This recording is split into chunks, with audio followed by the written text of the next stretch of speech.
এখন শুনবেন রাত ৩০টার সংবাদ। রেডিও চেরাবেরা খবর পড়ছে সব দলের মা সরে দাঁড়া। খবর প্রচারিত হচ্ছে কাটাখালী কচুবাগান গুতগতি সেন্টার থেকে। সংবাদের শুরুতে শিরোনাম। কাটাখালীর মিরির দুয়ার ভিতর একটি চাউলের খনি। শেখপাড়ার বটতলায় ঘোড়ার গাড়ির দুর্ঘটনা। কুচ্চে মুরগি বন বিলে ধরে পালাতক। এতক্ষণ সংবাদ শিরোনাম শুনলেন, এখন শুনবেন বিস্তারিত।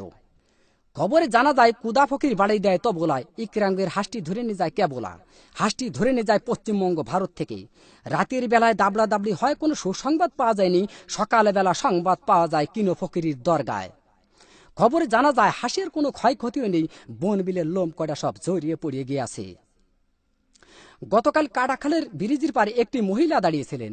মহিলা দাঁড়িয়ে থাকার পর একটি বাড়ি মাছি উড়িয়ে যাইতাছিল। খবরে জানা যায় মহিলার উড়নার বাড়ি লেগে বাড়ি মাছি ৩৬টি দাঁত ভাঙ্গে জায়গায় পড়ে যায়। এরপরে বাড়ি মাছিটি দুঃখ প্রকাশ করেন যে তিনি দাঁত দিয়ে কিছু চাবিয়ে খেতে পারছেন না। আমাদের কদবেল হায়দার বাড়ি মাছির দাঁত লাগানোর জন্য ৩৬ লাখ টাকা পুরস্কার প্রদান করেন। গতকাল কাটাখালীর মিরির দুয়ার ভিতরে একটি চাউলের খনি পাওয়া গেছে। তাতে ৩.৫ চাউল পাওয়া গেছে, আরো পাবো বলে আশা করা যাচ্ছে। এসব চাউল তোলার জন্য আমাদের শেখপাড়ার মণিকুমার যত কুলি সব ঠিক করা হয়েছে। আমাদের আমরা আলী বলেছেন, এই চাউল বাংলাদেশে থাকলে পারে বাংলাদেশের অভাব অনটন বেশি পরিমাণ বেড়ে যেতে পারে। এই জন্য এই চাউল বিদেশে যাবে বলে ৪টি কোস্টার জাহাজ আমাদের কাটাখালের ব্রিজ ঘাটায় ঘষাঘষি করিতেছে। গতকাল বঙ্গোপসাগরে আগুন লেগে পানি পুড়িয়ে ছারকার হয়ে যায়, মাছের কোনো ক্ষয়ক্ষতিও নেই, শ্যাওলা কড়া নিরাপদ জায়গায় আছে। আগুন লাগতে লাগতে উপকূলের কাছাকাছি গেলে আমাদের কাঢ়াল চৌধুরী বলেছেন, এই আগুন উপকূলের কাছাকাছি গেলে বহুত ঘর বাড়ি পুড়িয়ে যাওয়ার সম্ভাবনা রয়েছে। এই আগুন নিবানোর জন্য আমাদের মাগুরার তরফ থেকে ৭ বস্তা পেট্রোল ও ১৪ বস্তা কেরোসিনের তেল পাঠানো হয়েছে। গতকাল আরিচার ঘাটে একটি হাতি যাইতাছিল। হাতি যাওয়ার পরে ফেরিখানা নষ্ট হয়ে যায়। ১৫-১৬ খানা বাস বুঝাই সত্ত্বে হাতির পিঠের পার ফেরিটি তুলে দেওয়া হয়েছিল। হাতিটি নিমিজিমি করে যাইতাছিল, এক রয় নামাজের পাড়ায় হাতি চ্যাপ্টা হয়ে গেল। রয় নামাজের পাড়ায় হাতি চ্যাপ্টা হয়ে গেলে বাস কয়েকখানা দরদর করে পানির ভিতর পড়ে যায়। খবরে জানা যায় বাসের ভিতর যত লোকজন ছিল, লোকজনের কোনো ক্ষয়ক্ষতিও নেই, বাস কয়েকখানা হাট পেল হয়েছে। এরপরে এক মহিলায় বাস কয়েকখানা বাহাত দিয়ে টান দিয়ে তুলে আরিচার হোটেল থেকে ১৪ বালতি ফ্যান খায় সুস্থ করা হয়েছে। গতকাল এক কুচ্চি মুরগিতে এক বন বিলে ধরে পালাতক গহীন সমুদ্রী পানির ভিতর। গতকাল ৩৬৬টা ডুবুরি নামায় খোঁজ করা হয়েছে। খবরে জানা যায় বন বিলের কোনো ক্ষয়ক্ষতিও নেই, কুচ্চি মুরগির পেটটি একটু ফুলেও পাওয়া গেছে।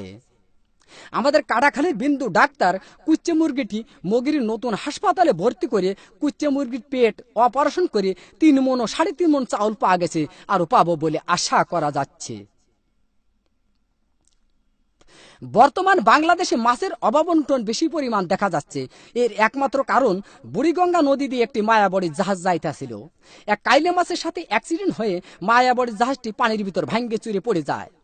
খবরে জানা যায় জাহাজের ভিতর যত মায়াবড়ি ছিল, মাছে খাইয়ে মাছের সন্তানাদি বন্ধ হয়ে যাওয়ার কারণে বর্তমান বাংলাদেশে মাছের অভাব অনটন বেশি পরিমাণ দেখা যাচ্ছে। গতকাল শেখপাড়ার বটতলায় এক ঘোড়ার গাড়ির চাকা বাষ্ট হয়ে ৬০০ মানুষ নিহত, আরো কতজন আহত হয়েছে। আহতদেরকে জ্যান্ত পুঁতিয়ে ফেলা হয়েছে, আর নিহতদেরকে মগির নতুন হাসপাতালে ভর্তি করা হয়েছে। গত মাসে এদের সুশীলের চিকিৎসা হবে বলে জানা যাচ্ছে। সবশেষে আবহাওয়া। আজ রাত বিয়ান পর্যন্ত আবহাওয়ার পূর্বাভাসে বলা হয়েছে, ৬ সত্যিপুর, কাদিরাবাজ, দেড়িয়া, আবালপুর, সিমেলের মাদ্রাসার উপর দিয়ে দক্ষিণ পূর্ব দিক থেকে ঘন্টায় ৬০০০ কিলোমিটার বেগে দমকা থেকে জোরে হওয়া বৃষ্টি ও বজ্রবৃষ্টি সহ বিচ্ছিন্নভাবে বয়ে যেতে পারে। সেই সাথে ইট পাটকেল ও পাথরের খোয়া পড়ার সম্ভাবনা রয়েছে। এইসব এলাকার বাস, ট্রাক, মাইক্রো ও কার গাড়িকে ১ নম্বর সতর্কতা সংকেত দেখিয়ে যেতে বলা হয়েছে। আর এইসব এলাকার সাইকেল, বাইসাইকেল, মোটর সাইকেল এবং মকবুলের ঘোড়ার গাড়িকে ঘরের ভিতর বাইন্ধে থুয়ে বসে থাকতে বলা হয়েছে। এই আবহাওয়ার পূর্বাভাস রাত বিয়ান পর্যন্ত বলবৎ থাকিবে।